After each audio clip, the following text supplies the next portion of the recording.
So they will, yeah, so they'll do another business and they'll probably like 1 minute announcements and then they'll leave. So you're welcome to leave anyway, but. Good morning, everyone. This meeting will come to order. We'll start with the Pledge of Allegiance. I pledge allegiance to the flag of the United States of America and to the republic for which it stands, one nation, under God, indivisible, with liberty and justice for all. Thank you, everyone, for your attendance this morning. Starting out with Mr. Hollenbeck, do you have any new appointments to the commission? We do not. Okay, moving right along to roll call. Ms. Heflin, would you please call the roll? Yes, well, since this is an executive board meeting, I will take a roll call of the executive board, ensure we have a quorum, and then I will continue with the rest of the commissioners. Tom Dermody. Present. Bill Emerson. Richard Hardaway. Here. Justin Keel. Present. Sue Lynch. Present. Sheila Matias. Lori Mercer. Wendy Miss. Present. Jim Pressel. Greg Stinson. Here. Jim Tunn. Present. We have 8, and so we have 4. Excellent. All right, I will continue on. Kyle Allen. Dwayne Arndt. Jeanette Bass. Janet Beck. Jeff Benson. Jim Biggs. Kevin Brightsky. Here. Charlie Brown. Robert Carnahan. Here. Bill Carroll. Anthony Copeland. Jocelyn Denham. John Derwinski. Dinah Dumbris. Denise Ebert. Robert Forster. Tony Hendricks. Jack Gerald. Mike Jessen. Scott Keenan. Andrew Kiris. Robert LeMay. Tom McDermott. Mike Mollenauer. Edward Morales. Matt Murphy. Dwayne Perry. David Peeler. Jerome Prince. Rick Ripa. Tom Schmidt. Here. Thank you. Angie Scott. Brian Smithcore. Steve Spibar. Gerald Sweats. Sharon Zweedle. Mary Tanis. Here. Thank you. John Yokich. That concludes roll. Thank you very much. Moving on to Oh, I'm so sorry. Thank you Okay, for bringing that to my attention.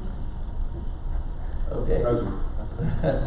Moving on to public comments, I'm glad to inform that we have no one who signed up for public comment at this time. Moving on to report of the chair. I'm not feeling really chatty today, I don't have anything to say. So moving on next to report of the executive director, Mr. Warner. It must be catchy, because I feel the same way. We never did anything with the minutes. Oh, shoot, I gotta go back, I'm skipping all over the place today. That's right, I didn't see the minutes on there. Okay, the minutes have been distributed. Are there any additions or corrections? Second. There's a motion by Mr. Tunn, a second by Mr. Hardaway. Any further discussion? Hearing none, all those in favor say aye. Aye. Those opposed say nay. Motion carries. Now moving on to the report of the executive director. Excuse me one Yeah, moment. no problem, I was just saying. Oh, goodness. Sorry, one moment. I want to acknowledge Mayor Perry as well. Okay. Thank you. Thank you. My tires. And the road, so now it's apart. Thank you. Thanks, I was saying, I also don't, must feel the same as you today. I don't have a lot except to just relay. We had actually, I want to thank the Finance Personnel Committee. I thought we had a really good discussion, and thank you for having a full house in there today, having the discussion we had about our NERC's financial situation going forward into the future, and how to strategize to try to make NERC even more efficient and get on top of some of the challenges that we currently face. So that was a very good discussion. I'm really thankful for it. We've got later on in the agenda a presentation, and I'm not stealing any thunder, but just so you're not too anxious to leave as we get through the items, we have, I'm sure Matt will introduce it later, but Scott Manning here from INDOT to give a presentation on electric vehicle charging. But we'll cover that more later. So thank you. Excellent. Moving on to the report of the Finance and Personnel Committee. Mr. Dermody, you have the floor. Thank you, and as Ty said, it was a really engaging conversation, and looking at the future of finance and personnel, and really spending more time, we discussed how do we make sure all our members understand the finance of NERC and how does it work, because I know there's a lot of questions, and as well the personnel situation moving forward, how do we keep staff, how do we move forward with quality staff. So I really think it's upon all of us, because I know I'm at fault that I don't completely understand the finance picture of NERC and what we might be missing out. So I think we're going to start a process to begin addressing that. But we did meet this morning to review the financial reports for April of 2022.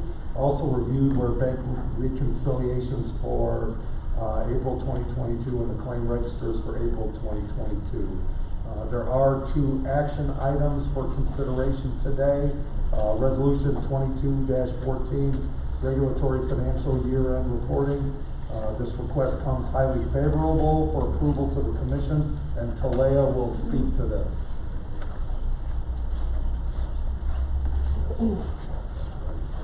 Good morning. In the past, Resolution 2214, in the past, the Finance Department has been presenting financial statements to State Board of Accounts under our GAAP reporting. The reporting is typically used to compile financial data for investors who are looking to invest in certain companies and who are looking to have a better financial understanding to invest in those companies. GAAP reporting consists of gathering a lot of financial data and presenting that information in a way that is really not needed for our agency. It takes a lot of manpower on behalf of the finance department, and we really do not have the capacity for that. And it can also be really costly. Since GAAP reporting is not required for our State Board of Accounts for our audits, we are asking that we revert back to our regulatory reporting, which is a mandate of State Board of Accounts. So do I have a motion to approve? There's a motion by Mr. Hardaway and a second by Ms. Miss. Is there any further discussion or questions? The question is on the adoption of Resolution 2214. All those in favor say aye. Aye. Those opposed say nay. The ayes have it. The motion is agreed to and adopted. So the second part, which is not needed here for approval, but a request for the approval of an addendum to LaPorte County Revolving Loan Fund Management Plan. This request was approved at our meeting as well. And that will do it for my report. Thank you very much. Moving on to the report of the Technical Planning Committee, Mr. Brightsky, you have the floor. Thank you, Mr. Chairman. The Technical Planning Committee met May 3rd on Tuesday. The committee heard a presentation on NERC's Regional Climate Action Planning Framework. This initiative will involve identifying strategies with key stakeholders over the next several months to reduce greenhouse gas emissions in Northwest Indiana. For more information, please see either Kathy Luther or Jen Birchfield or staff. And also at the end of this agenda, I see we have INDOT presenting on electric vehicle charging stations, so that's consistent with our efforts for the framework. So thank you, INDOT. There is one action for consideration today on Resolution 22-13. That's on pages 9 to 93, fiscal year 2023 to 2024 Unified Planning Work Program, and Thomas Dow will explain the action. The resolution will be followed by the UPD, WP document as whole, and the Technical Planning Committee recommends adoption of Resolution 2213. Thomas? Thank you. Good morning to members of the Executive Board. We are asking the Executive Board to give favorable consideration to the 2023 to 2024 Unified Planning Work Program. INDOT requires us to adopt a 2-year UPWP, and so this will be for the year beginning July 1st and going for the next 2 years. It represents the federal grant funds that we receive from both Federal Highway Administration, which are called PL funds. That's an abbreviation just for planning, And from FTA for the Section 5303 funds, again, that's for planning as well. And we receive these funds annually, and so this document includes what we've been advised we are going to receive for state fiscal year 2023, and then we have included an estimate for what we think we will receive in fiscal year 2024, so it is slightly larger. In addition to that, it does include funds that are estimated to be left over from both fiscal year 21 and fiscal year 22 as well. And we're going to be changing our practice, so moving forward, we always spend our oldest funds first, regardless of what specific activity we're doing. And I should point out that we have slightly more funds shown in this document for those prior years than we actually will end up having, and we will come back to the next meeting in July and provide you with updated numbers for that as well. And so, like all federal grant programs, this requires non-federal funds to match the federal funds. It's an 80% federal, 20% non-federal program. The way we have historically paid the 20% non-federal share is using the 70 cents per capita that NERC receives, as required by state law from the 3 counties. And with this particular UPWP, we're also anticipating providing funds to some of our local partners or other agencies to do some transportation-related planning activities at the local level. We don't go into great detail about what those are, but we will come and report to this body when we're moving forward with those projects and give you more detail as well. So that's one of the major changes, and the reason for that is because we have so much leftover funds from prior years, due in large part to the number of staff vacancies that we've had. We thought that it might be a good opportunity to begin partnering with some of the cities and counties and other entities in our region.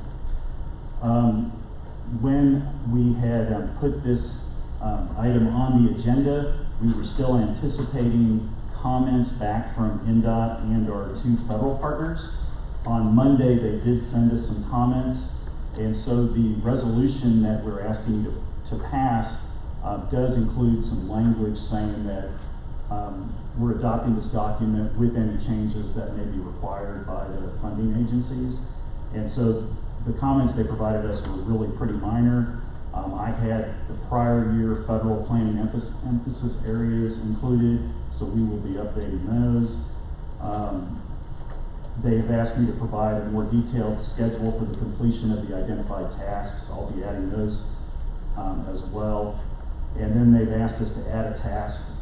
As the Census Bureau continues to release data, one of the things that they're going to release by the end of the year is an updated boundary of our urbanized areas.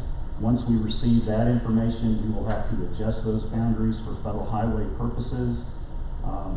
And so we will add that task as well. And then they just have a couple of minor questions too that we'll just provide clarification back to them for. So we will be making those minor changes as they requested. One thing that I probably should point out is the dollar amounts that we're talking about, so if we can flip to the correct page. There is a summary of how much it is. Excuse me, I thought I had marked it. On page 13, you can see the dollar amounts that we're talking about. So the total amount of funds that we're talking about in this document is a little over $6 million. It'll probably be a little bit under once we adjust for the prior year's funds. And you can see that broken down by fiscal year on that second table. So under 500,000 is left in fiscal year 21. That's actually, I did get some updated numbers from Talea a couple weeks ago, and that's down to like 200,000. Fiscal year 22, we're showing $1 million here, but we have a lot less than that as well. So fiscal year 23, that is the amount that we're actually receiving from NDOT for our PL and 5303 funds. So together with the non-federal funds, that would be about $2.2 million. And then we've inflated that a little bit because typically the federal funds go up a little bit every year. And so we've increased that amount to $2.387 million for fiscal year '24. So if you have any specific questions about the document, I'd be happy to answer them. Very brief, are you anticipating any changes to the boundaries of the urbanized area? Well, I think that's an interesting question. I think there undoubtedly will be some changes, but I don't think that they will be major changes. We're not going to be including dozens of extra square miles, I don't think. So, and the census delineated urbanized area boundary is not as significant for federal highway purposes as the adjusted boundary. And so I imagine that any changes in the census delineated boundary will probably still be within our adjusted boundary from last time. Thank you. Mr. Chairman, it's a good question because the urbanized area will affect a lot of other facets of government. So the leaders in the communities need to pay attention to the changes that they make. One example is the MS4 effort or the stormwater management effort. Those boundaries appear that they will be expanded.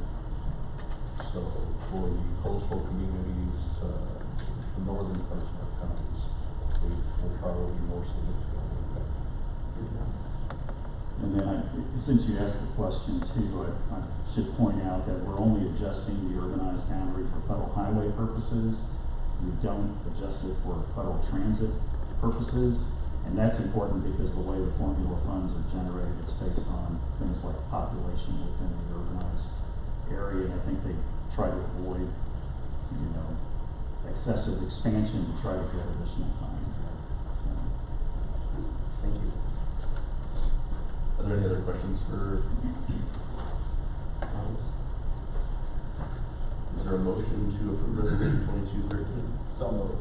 Second. Motion by Mr. Stinson, second by Mr. Germany. Any further discussion? Hearing none, the questions on the adoption of resolution 2213. All those in favor say aye. Aye. Those opposed say nay. Ayes have it, and the motion is agreed to and adopted. The next meeting of the Technical Planning Committee will be Tuesday, July 5th, 2022 at 10 a.m. in this office. Thank you. Thank you very much. Moving on to the NERC Economic Development District report by Ms. Desiree King. Yes, thank you. We want to continue to encourage applicants for the Recover NWI loan program. We will have to have any applicants through the loan committees in June because the program will end in July. So if you need information to share in your communities, please reach out to me. It is on the NERC website and there are flyers in the lobby. Additionally, we're advancing with the Economic Recovery and Resiliency Plan. We're expecting a draft plan by the end of the month. All of the stakeholder roundtable sessions have been finished. The steering committee is slated to next meet on the 20th of June. And then in July, the final plan will be presented to the commission on the 25th of July, and we'll be sending out details on that meeting. And then there'll be a very important implementation workshop the following day on the 26th. And for both of those July meetings, TIP strategies will be here in person. May I answer any questions? Thank you. Thank you for your report. Moving on to the report from the INDOT, Mr. Deichler. Good morning, everybody. I know I sound like a bit of a broken record the last couple of months, but I don't want to leave out the 9465 work that is continuing to get ready, ramping up to be going. Obviously going to affect traffic, so just another update on that. 94 work, you may have seen some preliminary work started already in the westbound lanes on 94, that's between Illinois and Klein Avenue. So that work should actually be started in the next couple weeks for that concrete patching. So expect some delays in that area. 65 work is going to begin next month. So just keep watching our social medias for all the information on that. I can answer any questions on that if you have any. Beyond that, I did want to mention too mowing. Mayor Dermody and I were just talking about this today, and I've heard from a couple other communities of folks that are maybe a little frustrated at the length of our grass on some of our state right of way. I share that frustration sometimes. I mean, it's not the best thing to see when the grass is really high, but we've had a lot of rain, and that has made things a little bit challenging. So NDOT is making their first pass of the mowing right now through the NERC area actually. So Mayor Dermody mentioned we had just recently went through a report. I know we're moving into the Gary area now, I believe. The way that NDOT does mowing is it's 3 passes over the course of the summer. So if we get a lot of rain, it can get kind of high in between. Unfortunately, we just don't have the funds to keep that manicured as well as some communities are looking forward to. So I'm happy to have a conversation with any of you if you have any concerns on that. We'll talk about what options there are. Obviously, there's a site distance. That's something we will go out there and take care of. But I did want to bring that up since we've heard from a couple local communities recently. So the last thing I was going to mention was our NDOT bike helmet program. So some of you, if you have school-aged kids, may have heard about, actually Adam Parkhouse, our communication director, is in your schools to talk to kids about bike safety. So it's a very ambitious program we've got. NDOT is delivering bike helmets to school-aged kids between kindergarten and 2nd grade all across the state. Here in our district, we have about 14,000 to distribute, and we're going to be getting more as well. So the distribution has already started. There are options for the schools. They can apply to have a NDOT program come through, and our NDOT representatives will speak to the kids and show them the right way to wear a helmet and then distribute the helmets to those kids. Or we can just do a drop-off as well. So at this time, there is a website that's the best for folks to sign up at bikesafeindiana.com. That's where you can put in a request. Obviously, with the end of the school year happening right now, the request would probably be going to the fall at this point. But you will be hearing about some of the NDOT folks in schools coming up this fall. And actually, tomorrow, both Adam and I are going to be in Hobart and Whiting and Hammond. So we will be in some of those schools tomorrow, teaching kids about bike safety and delivering some of those helmets. So it's a really exciting program. Also a lot of work. We don't have any extra staff to handle this. It's kind of a full-time job for Adam recently. He's doing a bang-up job on it. So if you have any more questions on that, I'm happy to answer them. But feel free to share that with your communities. Bikesafeindiana.com is where you can see all the information.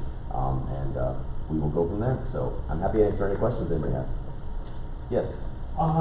You didn't talk about it, but US 41 and Cedar Lake, they were supposed to put a turning lane there in 2022. Could you give me an update, and is it going to 133rd or is it going to go to 135th? I don't know off the top of my head. Adam, are you aware of when that program is getting underway? Not off the top of my head. Let me find out and I'll get back to you. All right. But I'll get some answers on that and I'll definitely be in touch. Any other questions? Yes? And for the record, I just want to say I was complimentary of NDOT for cutting the grass. Thank you for making that a public record. I'd like to hear more of that, so. Are you painting lines when, I know you're busy, but is that coming up? Or? Yeah, so we should be starting probably right around now that we had a little bit of a cold spell for a while there, which prevents us from doing that work. So I would say right about now, I haven't spoken to crews recently, but around this time through the rest of the summer, those paint lines crews will be out. And doing that through until the weather breaks and it gets too cold to do it. I think it's about in the 50s is really the lowest we want to do, put those lines on there. So they will be out there, yeah. Other questions? I've got one here. I'd like, not right now, but I'd like to have a conversation with you about placing the license plate readers on your, right now I understand we can't place them on your poles because you guys have taken them down. Sure. Not giving us our equipment back. Sure. And so I'd like to have a conversation with you about that to see what we can do to rectify that. And maybe, I know we have to apply for a permit or whatever, but, we should be able to work something out where no sense reinventing the wheel. If you got a pole there, we should be able to use it. So we can certainly have a better conversation on that. It is a surprisingly complicated issue, and for those folks who have been involved in this, a lot of communities are experiencing this with the license plate readers. One of the biggest challenges about not having the equipment on our poles is it has been time after time for years we've had different situations like this pop up, and we've allowed equipment on our poles, and the equipment would then not get used, or sometimes it could get dilapidated, start falling into the traffic. So there's some really good reasons why we typically have that rule, but we can obviously have a conversation and see what more information we can do on that. Thank you. Yeah. Other questions? Yes, sir. Is the box culvert project on Highway 212 still going per schedule? I'm not sure where we are on that, Adam. So with one of the two replacements, there is a utility relocation issue, but I think they have that worked out, so yes, it is still moving forward. Thank you. Any other questions? Okay, well then I'd like to introduce our Deputy Chief of Staff, Scott Manning, to talk about our electronic vehicle charging stations. Thank you, Matt, and thank you to the committee. We appreciate the opportunity to update you on the NEVI program. It's a topic that has been popular across the country and across the state since the bipartisan infrastructure law passed late last year. So very much appreciate the opportunity to provide some context around the program and also share a little bit of context around NDOT's approach to putting together our state EV implementation plan.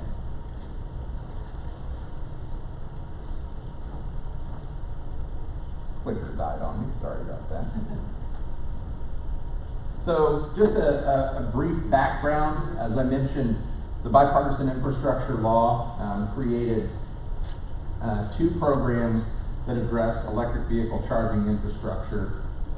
The first, and the majority of this slide deck will cover what's called the NEVI Formula Program, National Electric Vehicle Infrastructure Program. So those are federal formula dollars that are allocated to each state through the traditional federal highway funding formula. Over the course of the 5-year life of the bill, that will allow states to invest in level 3 DC fast charge infrastructure along designated alternative fuel corridors, with a focus being on the interstate highway system. And we'll also be looking at, and I'll get into a little more detail on this here in a couple of slides, but looking at having a particular focus on making charging infrastructure available in disadvantaged communities, rural areas where there is not sort of an organic market growth to support EV charging infrastructure today. The goal of the program, you see at a nationwide level, is to add about 500,000 chargers by 2030. And this program, from an intent perspective, is really about addressing range anxiety for longer distance travel. And that's one of the common sort of barriers to EV adoption and ownership today, is that that risk that a potential owner has of, if I take my vehicle, say, on a family trip to Florida, would there be the charging infrastructure available and positioned along a given route to be able to make that travel viable and convenient? So that's really what the NEVI program aims to address, as well as, again, sort of supplementing that organic EV charging infrastructure that has developed over the course of the market. The other bucket of funding that's available is $2.5 billion in discretionary grants.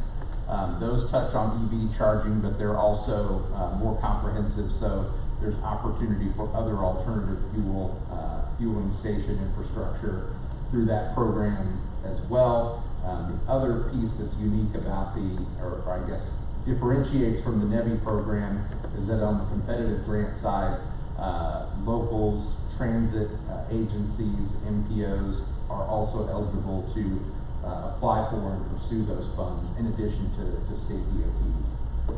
Yes? What is the range of definition of infrastructure regarding this? So I've got a slide with a little more detail, but it is, so the technical requirements are that the charging stations themselves be level 3 DC fast chargers. Per location, there's a 600 kilowatt minimum for power availability, and then there's a minimum of 4 ports per station, and each port has to be able to deliver at least 150 kilowatts. One of the elements of delivering this program that we're still waiting on some clarity from the US DOE joint office that's been created to administer this program is whether any electrical grid upgrades that would be needed to support bringing these charging stations online at a given location, whether those needs and that investment would be eligible to be reimbursed under the federal program. We don't yet know yet, and the Joint Office has kind of indicated to states that they're trying to build the plane here as it's flying, just by virtue of the limited time that has passed since the bill was passed, and in the interest of trying to get the program up and running as quickly as possible. So we're hoping to learn more there. In fact, Federal Highway had indicated that 180-day guidance would be available last Friday. We got word late last week that there will probably be a delay of a couple of weeks on that. So we'll hopefully have more technical information on what specifically is reimbursable through the federal program and what is not. So hope did that answer your question. Just kind of the last point on this slide. You see there, in terms of funding to Indiana, just less than $100 million over 5 years. The state will not have access to that full $100 million at a given time. It will be allocated on an annual basis, dependent on the review and reapproval, if you will, of our state EV implementation plan. So we submit this year's plan. August 1st is the deadline for us to submit. Once that is approved in late September, that will unlock our year one allotment, which is about $14.7 million. And that process will play out through the life of the bill. So just a little bit more background on NEVI. I touched on some of this, the timeline for submission and approval of the state plan, and then that will, the expectation is that same sort of update, review, approval process will continue on an ongoing basis going forward. I did want to mention one other piece. I'll highlight the alternative fuel corridors in the state here in a couple of slides, but we did recently, NDOT, in partnership with the state's Office of Energy Development, we did submit nominations for 2 additional alternative fuel corridor routes. One of those was I-469, which is the partial beltway around the city of Fort Wayne in Allen County, and I-265, which is a partial beltway in the Louisville, Southern Indiana metro area, Clark and Floyd counties. So with those routes, once we have approval on those, all of the interstates within the state of Indiana will be designated as alternative fuel corridors, and we will be able to leverage this NEVI funding for EV charging infrastructure on all of those routes. So some of this I touched on in terms of technical requirements, but I'll give you a little more background around the proximity requirements. I mentioned the alternative fuel corridors are the routes where NEVI funding can be utilized. The target there is to have charging infrastructure available within 50 miles of each charging station at a maximum. So they could be closer together if interchange spacing it warrants that, but the maximum distance between charging stations on those AFCs would be 50 miles. And then at a site or a specific site level, a charging station would need to be located within 1 mile of an interchange or intersection. So the goal there obviously is to make accessing the charging infrastructure as convenient as possible for EV owners that would be tapping into the infrastructure, not having to bring them a significant distance off system to access the charging infrastructure. Mentioned the technical requirements, 150 kilowatts to each station, at least 4 ports at each station. Just for some background, this type of charging infrastructure and the power requirements involved are pretty significant compared with what you see across the state in terms of level 2 infrastructure that's available today, or a wall charger that you might have installed in your home. So we're working very closely with the power providers across the state to understand what they have available in terms of power availability, grid capacity, what kind of changes and upgrades would be needed in terms of transformers or running new lines to support this type of infrastructure. So very close coordination going on with all of the utilities across the state as well as the REMCs. Yes. Has there been a universal vehicle connection determined so that you don't have charging stations with different configurations, and because of that we have to add more ports? Yes, so I didn't include it in the slide, but the charging port connector that's approved for NEVI is a CCS1, which is the kind of the most common connector that's being used for EV production here in the U.S. So CCS1 will be the type of port that is eligible to be purchased through NEVI. There would be the option for proprietary connectors to be purchased at cost to, you know, an OEM, for example. Are So- auto manufacturers going to be required to use one specific connection detail? I don't think that has been determined yet. CCS is the most common, but to give an example, we met with Tesla recently, and they did indicate some interest in adding their proprietary connector to these stations that would be federally funded at their cost, because they do see the value. While they have a pretty robust proprietary charging network, they do see the value in having you know, access to these chargers as well, just to offer additional charging infrastructure for their customers. So CCS1, I think, will seems to be the direction that most of the OEMs are going. So I think these stations will be able to support the vast majority of vehicles. You know, there is the CHAdeMO connection is still out there in some deployments, but OEMs are moving away from that type of connector. I think the Nissan Leaf, and there's a Mitsubishi model that use CHAdeMO today, but other than that, most are moving towards the CCS. Thank you. Just one other thing I'll point out on this slide, it's probably the most common question that we've gotten around this program is, will these sites, will these charging stations be placed at rest areas? The answer is no, at least not as of now. And the reason for that is federal regulations do not allow for states to monetize rest areas. So we would not have the option to be able to allow EV owners to plug in and charge for power or charge for time plugged in at those locations. The one exception to that would be the Indiana Tollway. Their travel plazas are sort of grandfathered, if you will. They're not subject to that requirement. So I know that the toll road does have some charging infrastructure available today, and they would be able to, if they choose to opt into this program, there would be the opportunity there. But outside of that, rest areas would not be locations that would be eligible for this program. So I mentioned that the heavy lift for us right now is putting together the state EV implementation plan that allows us to actually unlock these dollars and be able to start making investments.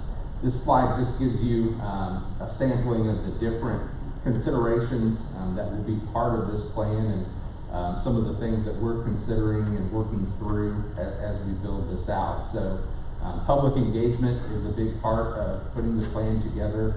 We have a pretty robust plan to carry us from now through August. That's a combination of public surveys. We hosted our first virtual open house last week. We'll have another one of those here in a couple of weeks. We also have 3 in-person meetings across the month of June. So we're doing everything that we can, given the short turnaround time to submit the plan, to engage with the public and get as much input as we can to complement some of the data that we have available to build this plan out. And data is a good segue here. This slide kind of touches on the approach that we've taken as an agency to developing this plan. And the best way I would characterize it is that we want to find the best balance of input from stakeholders and communities and marry that with a data-driven approach. So I mentioned there on the left side, existing research. We have a strong partnership with Purdue University, and they have, over the past couple of years, been doing a lot of electric vehicle related research, looking at the existing charging infrastructure across the state, looking at EV adoption, projecting the growth in EV adoption over time, looking at where that adoption is happening within the state, looking at EV trips. We're able to access some insights on where EV owners are driving, where the most common trips are through connected vehicle data. So that gives us some insight into where's the need for charging infrastructure, where are there charging deserts or gaps. And so our plan is to take that data and marry that up with input from the community to come up with the most well-informed plan that we can to make sure that the dollars that we invest will see the greatest return for EV owners and for the state as a whole. Just to give you a little more background on our schedule, I mentioned the state plan is due August 1st, but we do have several sort of benchmark points between now and then that will be highly visible. Most of these pertain particularly to community involvement. I mentioned we launched an online survey last week and held our first virtual open house. We have our in-person meeting opportunities scattered across the state through the month of June. Our goal is to have a first draft of our plan due by June 24th. The thinking there is we've gotten some indication from the DOE-DOT joint office that they will do kind of an informal red flag review for us. So take a cursory look at the plan, let us know of any changes that would need to be made, and then we would have an opportunity to do a formal submission before that August 1st deadline. So I mentioned a couple of times the AFC corridors within Indiana are all of the interstate routes. So I just wanted to share this map to give a visual to show where those routes are, the connections, and I think one of the things that is particularly advantageous for Indiana with having these routes designated is that we have an opportunity to make these investments across the entire state to have a good regional balance, and then we will have a network that's really well connected to and complementary to that regional and national EV charging network. So I think our state approach will fit in really well with our surrounding states and be a real value to that effort to build out that national network by 2030. So public engagement, I mentioned, is probably one of, if not the most intensive part of our planning process. Just highlighting here some specific points about our approach and some of the areas where we specifically hope to get input from the public about where there are charging gaps, opportunity to meet a need that we're not meeting today through the private market, looking at for some insights on how do we measure success and what does success look like for this program, and also particularly how can we address underserved or disadvantaged communities and make sure that the dollars are providing equitable return and access for every group in the state. Stakeholders, when I'm asked this question, it's easy to give the answer. We want to hear from everyone. Certainly we do, but just to give some peace of mind, we are coordinating with those stakeholders that have a vested interest in the program. State agencies, I mentioned, we're working hand in glove with the Office of Energy Development. We're working with the utility groups. Certainly, meeting with legislators. We briefed Representative Prestel on this program a few weeks ago, and have talked with Representative Soliday as well. So across the state, we're engaging with local lawmakers and working with NPO groups and at the city and county and town level directly. So we're trying to cast as wide a net as possible, we're open to meet anywhere, anytime, so I'll have my contact information here in just a second. But we're happy to engage at a high level, but also do one-on-one meetings as well. So want to make sure that we capture as much input as we can and have that feed into the plan before we do that final submission. We did have an RFI opportunity that was open through the month of April. That closed on the 29th. We had about 45 responses to that, which we were pleasantly surprised with just the volume of responses, but also the depth of information we received. So we're going through those responses now, and we'll have a summary of the themes that we captured through that process here within the next week or so. We have a questionnaire that's out to utilities that asks some detailed technical level questions of their capabilities to provide power. That's due back the first week of June, and then I mentioned our public survey that's out right now, and we hope to have responses back by May 27th. We had our first virtual open house, and I mentioned we'll have another one coming up. If anyone has interest in the public survey and didn't receive that through our distribution list, it is on the EV charging infrastructure website. We have a website or web page within INDOT's site that is dedicated to this program. So if you'd like to take the survey, you can go there. We've got a link available for that. The in-person meetings, we've got locations and times identified for those as well as dates.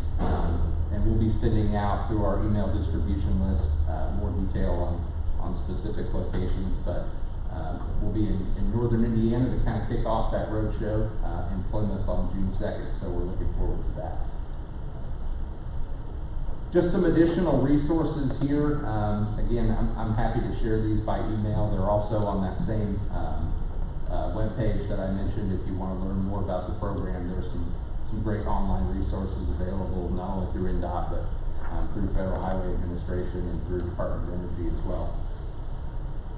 Happy to take any questions, and as I said, if anyone needs more information or if there are folks that we should be meeting with that aren't on our list, be happy to set those up, so feel free to send me an email on that.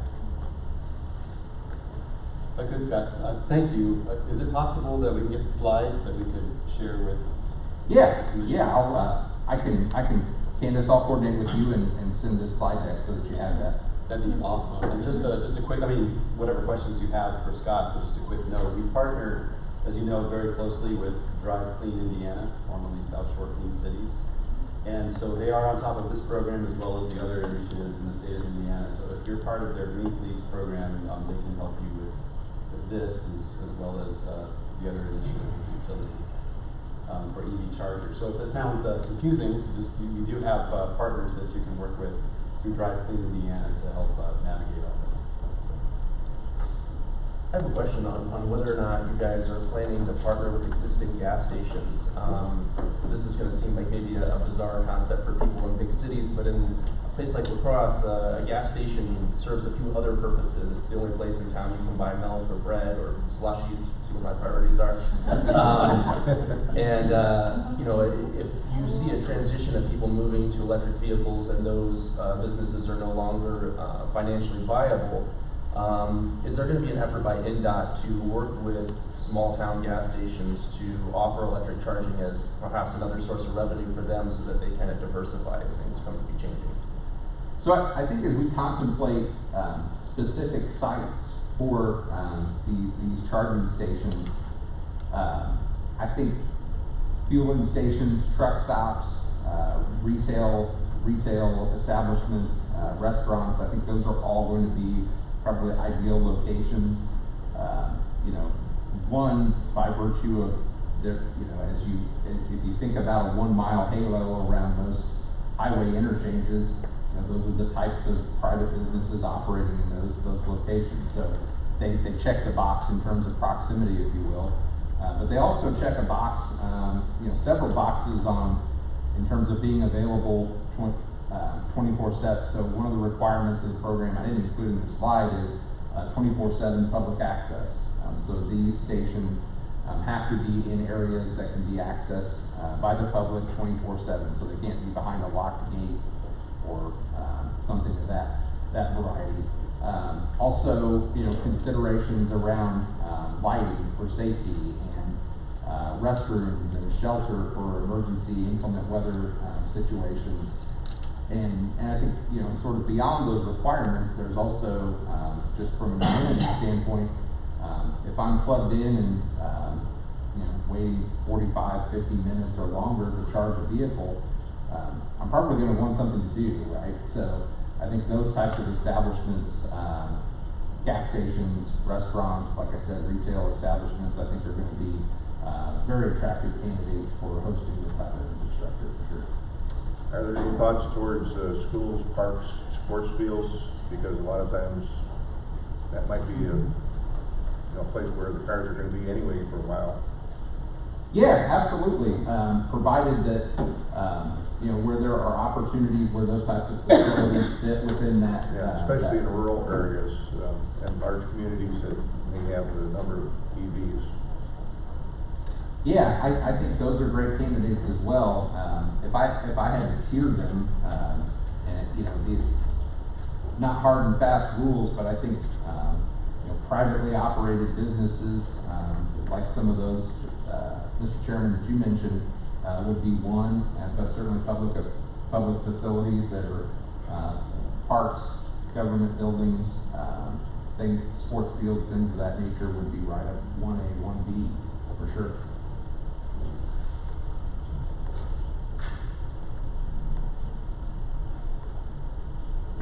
I just wanted to thank you for your pertinent, appropriate, timely information today. It's been very informative. Thank you very much. Thank you. Thank you all for the opportunity. Are there any other questions? Scott, I just had to ask is, what if there's like an area where there's a power failure? Will those EV stations go down then? Will they not, you know, if I'm running low on fuel, I guess you want to call it, and I can't fuel up because there's a power failure for it? What about the grid? Can the grid handle it? Yeah.